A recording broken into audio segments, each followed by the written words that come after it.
रहीम students, अब हम next exercise 1.2 start करेंगे। लेकिन उससे पहले कुछ मैं इंट्रोडक्शन देना चाहूँगी कि इस एक्सरसाइज में बहुत सी चीज़ों को डिस्कस किया गया। सबसे जो मेन टॉपिक है वो है फ्रैक्शंस के बारे में। ठीक है, तो फ्रैक्शन जो होता है एक्चुअली वो क्या प्रेजेंट करता है। ठीक है, तो सबसे पहले हम ये देखेंगे ताकि थोड़ा सा आपकी रिवीजन भी हो जाए पीछे से और आपका कॉन्सेप्ट क्लियर हो जाए। ठीक है, अच्छा सपोज़ अकॉर्डिंग टू बुक ही मैं बुक वाली एग्जांपल ले लेती हूँ। ठीक है, जिस तरह के इस बुक में बताया गया है। ठीक है, इस बुक में उन्होंने आपको बताया है the concept of fraction is illustrated as a whole pizza is divided into 6 equal parts. Here one piece of pizza is represented as 1/6 where a is the where 1 is the numerator and 6 is the denominator. ठीक है, यानी जब हम कोई एक whole चीज़ लेते हैं, ठीक है, पूरी चीज़ में से हम पूरी चीज़ को इस्तेमाल नहीं करते, उसका कोई हिस्सा इस्तेमाल कर लेते हैं। जैसा कि इसकी एक एग्ज़ाम्पल के लिए पिज़्ज़ा को लिया जाता है। ठीक है, सपोज़ कि हमारे पास एक पिज़्ज़ा है। ठीक है, और उसके हमारे पास 6 तकरीबन पार्ट्स हैं। ठीक है, 6 पार्ट्स हैं, 1 2 3 4 5 और ये 6 पार्ट्स हैं। ठीक है, अब इसमें से सपोज़ कर लेते हैं हम, ये एक ही चीज़ है, होल चीज़ है। ठीक है, और इसके 6 पार्ट्स हैं। सपोज़ कर लें कि किसी ने इसका एक पार्ट खा लिया ना, ये वाला समझ लेंगे किसी ने ईट कर लिया। ठीक है, तो आप इसको कैसे बयान करेंगे? हम इसे बयान करेंगे कि someone has eaten 1/6 of pizza.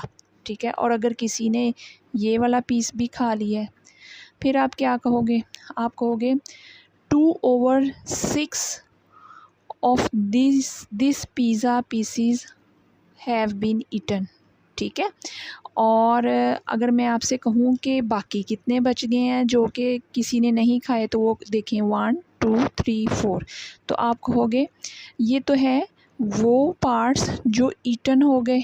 ठीक है, तो फिर हमारे पास जो कि नॉट ईटन पार्ट्स हैं वो क्या हो जाएंगे? वो हम काउंट कर लेते हैं 1 2 3 4। उसको फ्रैक्शन में कैसे बताएंगे? 4/6। अब अगर हम इन सारी एग्जांपल्स पे गौर करें तो आपने एक चीज़ पे गौर किया होगा, जो डिनोमिनेटर है उसमें टोटल पार्ट्स जो हैं वो हमेशा डिनोमिनेटर में आते हैं। किसी भी एक चीज़ के टोटल पार्ट्स जो हैं उसको हमेशा हम डिनोमिनेटर में लिखते हैं। ठीक है, और जितने हमसे अगर ईटन के बारे में पूछा है तो वो फिर हमारा न्यूमरेटर बनता है कि जी 1 ईटन है या 2 ईटन है आउट ऑफ 6। ठीक है, इसे हम बोलते ऐसे हैं 1/6। और अगर ये क्वेश्चन है जी नॉट ईटन पार्ट्स कितने हैं, तो वो 4 है, और देखिए 4 न्यूमरेटर है और टोटल पार्ट्स जो 6 थे वो हमारा डिनोमिनेटर है। ठीक है, सो इसी तरह से जो फ्रैक्शन होता है, सपोज़ कर लें 2/3 एक फ्रैक्शन है। इसमें इसको बोलते हैं बार। इस बार से ऊपर जो होता है उसे हम न्यूमरेटर बोलते हैं, एंड जो नीचे इस बार के नीचे होता है, इस लाइन को बार बोलते हैं। इस लाइन के नीचे, इस बार के नीचे जो होता है उसको हमेशा डिनोमिनेटर कहते हैं। ठीक है, और एक ही चीज़ के टोटल जितने भी पार्ट्स होते हैं वो हमेशा डिनोमिनेटर्स में लिखे जाते हैं, और जिनके बारे में हमसे पूछा जाता है कि इतने उसमें से यूज़ हो गए, ईटन हो गए, या इतने हमने उसमें से खा लिए जो कि डिनोमिनेटर से छोटे होते हैं, फुल पार्ट से कम होते हैं, वो हमेशा न्यूमरेटर में लिखे जाते हैं, जैसा कि यहाँ पर मैंने आपको एग्जाम्पल में एक्सप्लेन किया। ठीक है, चलें जी, अब चलते हैं टाइप्स ऑफ फ्रैक्शंस की तरफ। ठीक है, अब फ्रैक्शंस की बहुत सी टाइप्स होती हैं। ठीक है, अब सबसे पहले हम पढ़ेंगे प्रॉपर फ्रैक्शंस। ठीक है, अच्छा प्रॉपर फ्रैक्शंस क्या होते हैं मैं आपको बता देती हूँ, ताकि आपने पिछली क्लासेस में भी पढ़ा होगा। ठीक है, जिसमें न्यूमरेटर लेस होता है देन डिनोमिनेटर। ठीक है, ये होता है प्रॉपर फ्रैक्शन। क्लियर होगी बात? अब फॉर एग्ज़ाम्पल मैं इसकी एग्ज़ाम्पल ले लेती हूँ, कोई भी लिख लें आप, जैसा कि बुक में उन्होंने 1/2 ली है, 5/6 हम कोई और भी ले लेते हैं, 3/7 ले सकते हैं। ठीक है, एट्सेट्रा। अब इन सब में देखें ये न्यूमरेटर्स हैं और ये सारे न्यूमरेटर्स अपने अपने डिनोमिनेटर से लेस हैं ना। अब देखो इस फ्रैक्शन का न्यूमरेटर 1 है, डिनोमिनेटर 2 है, यानी numerator is less than denominator, इसलिए ये प्रॉपर फ्रैक्शन है। Numerator is 5, denominator is 6, numerator is less than denominator, numerator is 3 and denominator is 7 and numerator is less than denominator. तो ये सभी जो थी एग्जांपल्स ये प्रॉपर फ्रैक्शंस की थी। ठीक है, अब चलते हैं इम्प्रॉपर फ्रैक्शंस पे। अच्छा, इम्प्रॉपर फ्रैक्शंस क्या होते हैं? इम्प्रॉपर फ्रैक्शंस वो होते हैं जिसमें हमारे पास, इसकी बात करते हैं, जिसमें न्यूमरेटर ग्रेटर होता है, ठीक है, और डिनोमिनेटर लेस होता है। ये चीज़।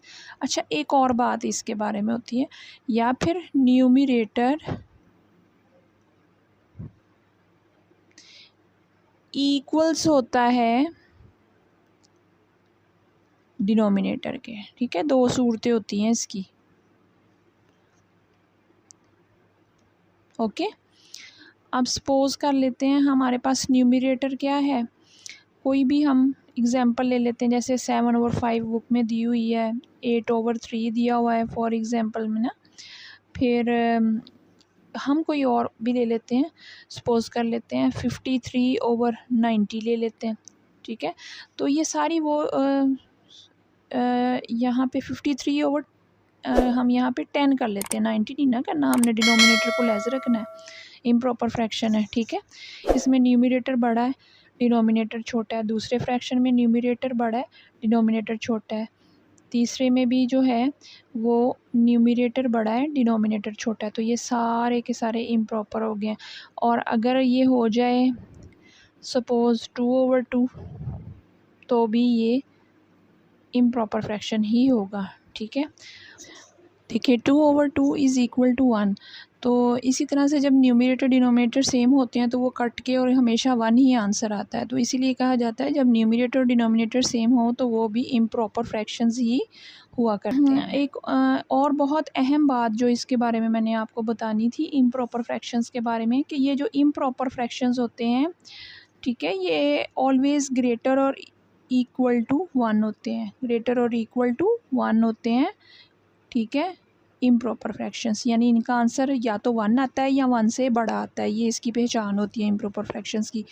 और इम्प्रॉपर फ्रैक्शंस को ही हम मिक्स्ड फ्रैक्शंस में चेंज कर सकते हैं। अच्छा जी, अब मिक्स्ड फ्रैक्शंस क्या होते हैं? मिक्स्ड फ्रैक्शंस जो होते हैं उसमें एक होल नंबर होता है और साथ फ्रैक्शन होता है, यानी पूरा पूरा डिवाइड नहीं होता।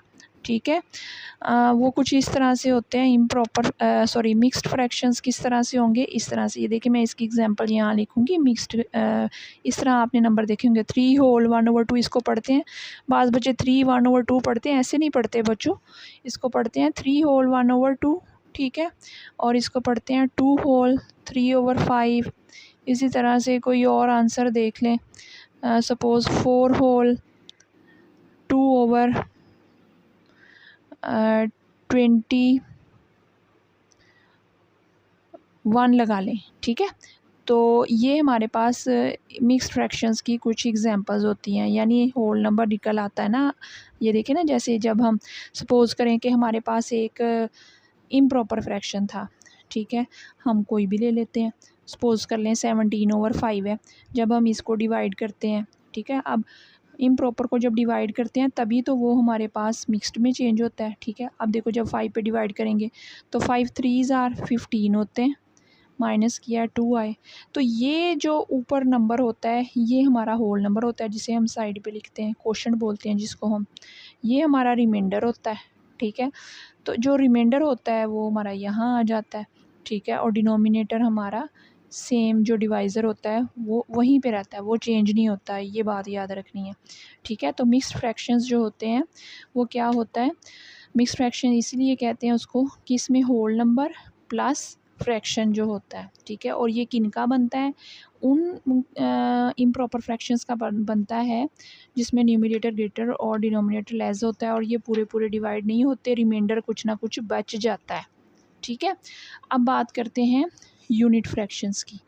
ये तो था हमारे मिक्स्ड फ्रैक्शंस, ठीक है, ये मिक्स्ड फ्रैक्शंस था। और ये सारा जो था ये हमारा इम्प्रॉपर फ्रैक्शन था और ये हमारा था प्रॉपर फ्रैक्शंस के बारे में। अब हम यूनिट फ्रैक्शन के बारे में बात करेंगे, ठीक है। तो यूनिट फ्रैक्शन के बारे में सबसे इसको यूनिट फ्रैक्शन क्यों कहते हैं ना, वो इसलिए कहते हैं, ये मैं यहाँ लिख रही हूँ, क्योंकि न्यूमरेटर इज़ ऑलवेज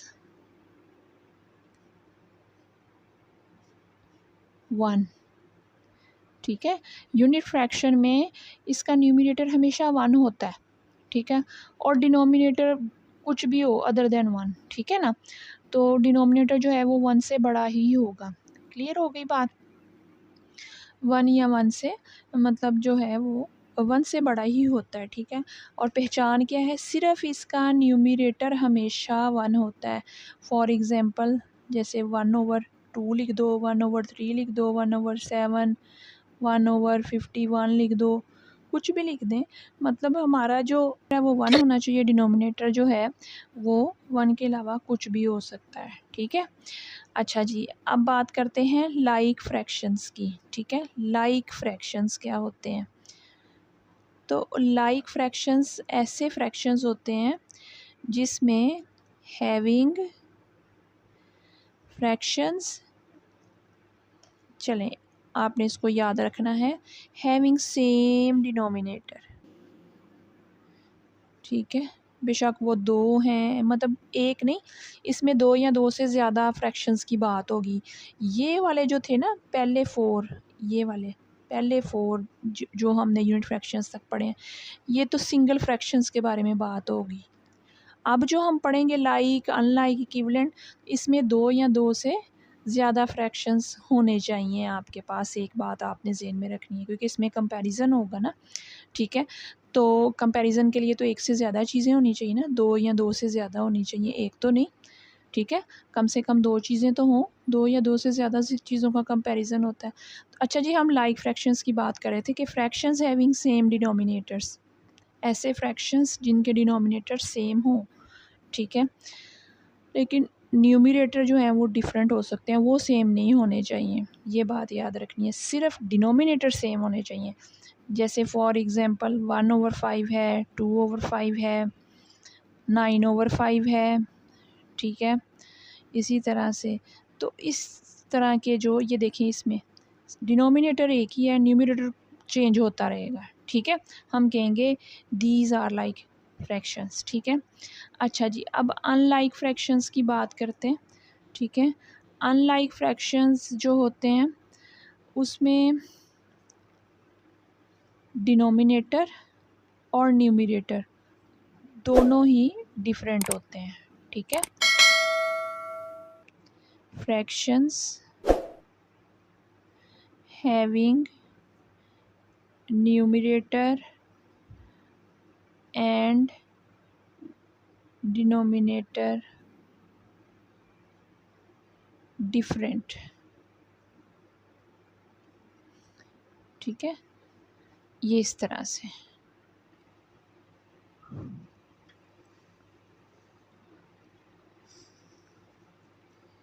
ठीक है स्टूडेंट्स, फ्रैक्शंस हैविंग, बल्कि डिफरेंट को यहाँ से काट के हम यहाँ पे लिख लें, having different numerator and denominator.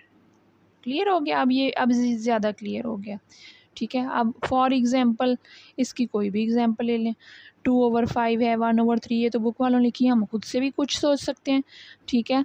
हम कर लेते हैं इसमें से 4/7 कर सकते हैं, ठीक है। तो अगर लेकिन इसमें ये बात याद रखें, सिर्फ एक फ्रैक्शन को लेके बात नहीं होगी, 2 या 2 से ज़्यादा। आप ये देखें, अगर कोई आपसे पूछे बताएं ये लाइक फ्रैक्शंस हैं, तीनों के अनलाइक हैं, तो क्योंकि इनके तीनों के डिनोमिनेटर न्यूमरेटर जो हैं वो डिफरेंट हैं, तो हम कहेंगे कि दीज आर अनलाइक, ठीक है, दीज आर अनलाइक फ्रैक्शंस। अब बात करते हैं इक्विवेलेंट फ्रैक्शंस की, ठीक है। इक्विवेलेंट फ्रैक्शंस ऐसे फ्रैक्शंस होते हैं जैसा कि जिनको हम मल्टीप्लाई करते जाएं न्यूमरेटर और डिनोमिनेटर को सेम नंबर से, या न्यूमरेटर डिनोमिनेटर को सेम नंबर पे डिवाइड करते जाएं, तो हमारे पास जो है वो आंसर जो वो बने, ठीक है, सेम बने, एक ही। सपोज़ इसकी एग्जांपल पहले देख लेते हैं। सपोज़ कर लें आपके पास एक है हमारे पास 5/3। अब मैं आपसे ये क्वेश्चन करूं कि 5/3 का इक्विवेलेंट क्या होगा, तो इसके बहुत से इक्विवेलेंट फ्रैक्शंस हैं। इक्विवेलेंट फ्रैक्शन बनाने का एक तरीका ये होता है कि जो आपको एक फ्रैक्शन दिया हुआ है उसके न्यूमरेटर और डिनोमिनेटर्स दोनों को आपने डिवाइड करना होता है, ठीक है। दोनों को आपने डिवाइड करना है, न्यूमरेटर और डिनोमिनेटर दोनों को सेम नंबर पे डिवाइड कर लें या मल्टीप्लाई कर लें। अब इन दोनों इसके इक्विवेलेंट बनाने के लिए, क्योंकि न्यूमरेटर डिनोमिनेटर दोनों डिफरेंट है, कोई चीज़ कॉमन नहीं है, तो मैं इसका एक इक्विवेलेंट दोनों को मल्टीप्लाई कर दूँ ना, 2 से न्यूमरेटर डिनोमिनेटर को एक सेम नंबर से करना है मल्टीप्लाई, तो ये बन जाएगा 10/6, ठीक है। कैसे आया, नंबर 2 के साथ न्यूमरेटर डिनोमिनेटर को मल्टीप्लाई किया, ठीक है। इसी तरह से अगर मैं लिख दूँ 25/15, तो वो भी 5/3 का इक्विवेलेंट फ्रैक्शन है। 10/6 भी 5/3 का इक्विवेलेंट है, और 25/15 भी 5/3 का इक्विवेलेंट फ्रैक्शन ही है, ठीक है। इसी तरह से मैं लिख दूँ 50/30, ठीक है, तो ये 10 से मल्टीप्लाई हुआ है दोनों न्यूमरेटर डिनोमिनेटर, तो ये भी अगर कैंसलेशन के बाद वापस 5/3 ही बन जाएंगे, ठीक है। अच्छा, इक्विवेलेंट में यही नहीं है कि हम सिर्फ इनको मल्टीप्लाई करें। सपोज़ हमारे पास है जी 24/60, तो ये किसके इक्विवेलेंट हो सकता है, ये 12, ये सेम नंबर 2 पे डिवाइड कर दें इसको, ठीक है, तो ये आप कहेंगे कि जी 12/30 के इक्विवेलेंट है, ठीक है। अच्छा जी, फिर ये 12/30 अगर ये मज़ीद डिवाइड हो रहा है, ठीक है, अब ये किस नंबर से डिवाइड हो रहा है, इसको अगर हम 3 पे डिवाइड करते हैं तो 4/10, ठीक है, तो 4/10 भी 24/60 का इक्विवेलेंट है, ठीक है। इसी तरह से हम कह सकते हैं, या दूसरे लफ्ज़ों में 24/60 जो है वो 12/30 का इक्विवेलेंट है, 24/60 4/10 का भी इक्विवेलेंट है, ठीक है। इसी तरह से अगर हम आगे मज़ीद इसको डिवाइड करते जाएं तो 2/5 तब तक डिवाइड करते जाएं जब तक कि ये डिवाइड मतलब दोनों में न्यूमरेटर और डिनोमिनेटर जब तक कॉमन एक नंबर से डिवाइड नहीं होते, ठीक है, तो ये इक्विवेलेंट बनते जाएंगे, ठीक है। अब हम कह सकते हैं कि ये जो लास्ट पे आया है हमारे पास कैंसलेशन के बाद, अब मज़ीद ये इसको हम डिवाइड ही नहीं कर सकते सेम नंबर पे, तो हम कहेंगे कि ये इसके इक्विवेलेंट है, और ये भी इसके इक्विवेलेंट है, और ये भी इसके इक्विवेलेंट है, ठीक है। तो ये थी थोड़ा सा इंट्रोडक्शन था फ्रैक्शंस के बारे में, जो मैं चाह रही थी कि मैं आप स्टूडेंट्स के माइंड को थोड़ा सा क्लियर कर दूं, ठीक है। और दूसरी बात एक मैंने यहाँ पे रिपीट कर लेते हैं, जो बातें जहन में रखनी है कि इम्प्रॉपर फ्रैक्शन ग्रेटर और इक्वल टू 1 होता है, लेकिन मिक्स्ड फ्रैक्शन जो होता है वो ऑलवेज़ ग्रेटर दैन 1 ही होता है, वो इक्वल टू 1 नहीं होता, ठीक है। तो ये बात याद रखनी है आपने, तो इन चीज़ों को अंडरस्टैंड कीजिएगा, अपने जहन में रखिएगा, ठीक है। और ये चीज़ें अगर आपके जहन में रहेंगी तो आप बहुत ईज़िली आगे जितने भी क्वेश्चंस हैं, एक्सरसाइजेज़ हैं, वो ईज़िली आप कर सकते हैं, ठीक है। That's all.